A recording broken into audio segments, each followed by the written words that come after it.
Alrighty, I am now going to attempt to transfer this recording without fancy equipment. Let's see how it goes. What are you doing, silly? Okay, well, I'll attempt to make this speech while as my cat trashes out. Wait, the Dodo, he was locked in between the screen door and the regular door, but he didn't say anything until now, and I thought somebody was trying to break in. Like now you say something? So wait, was that your excuse so you could come in and trash the house to get back at me? You could have said something earlier. Duh, you Dodo. Anyhow,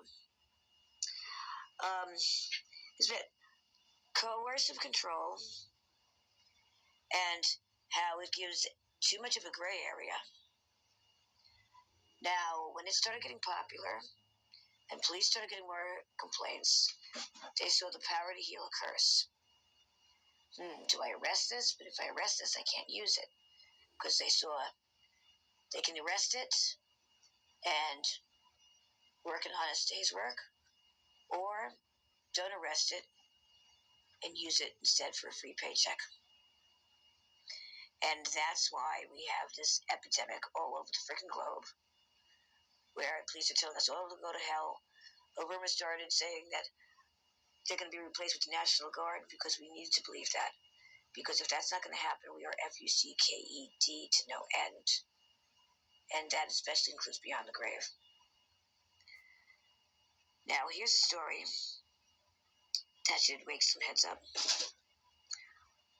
When the cop said I have no need to run his name, he wasn't just dismissing a report, he was dismissing the safety of the public and the future of a young artist who was trying to break the cycle of his father's behavior.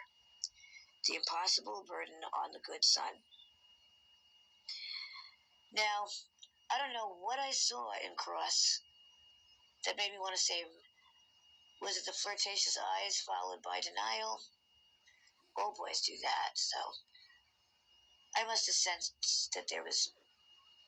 Well, every time I encounter a character like this, I like to think there's a good soul underneath, and only to be sorry in the end.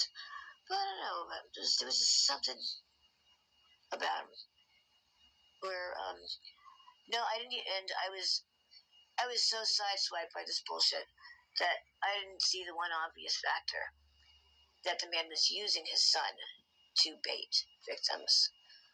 All I saw was an earlobe. I grabbed that earlobe and I said, "Look, you twit, you're going to listen to me and you're going to listen to me for the next year and a half." And I just started making these educational tutorials, and when I saw he was sharing them and getting a lot of views, and that he looked forward to it, I could tell by the one time when I said, "Okay, you stopped reading, I got to stop writing."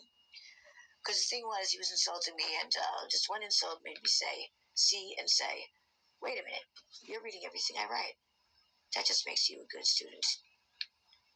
So you know what? I tell you what, you keep reading, I'll keep writing.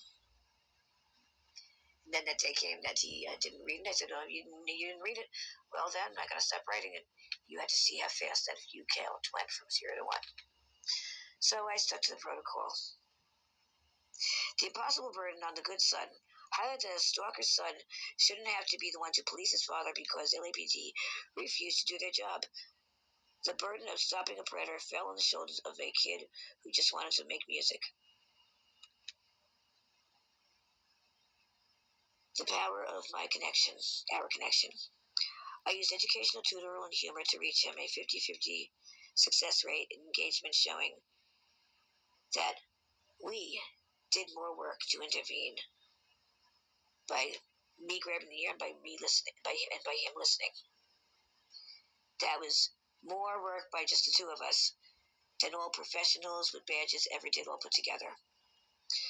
The choice of integrity, which is a sad ending. The final blow wasn't just the father stalking, it was the police confirming that they wouldn't help. Eventually, the son's decision was to quit his career in music as a noble act of protection.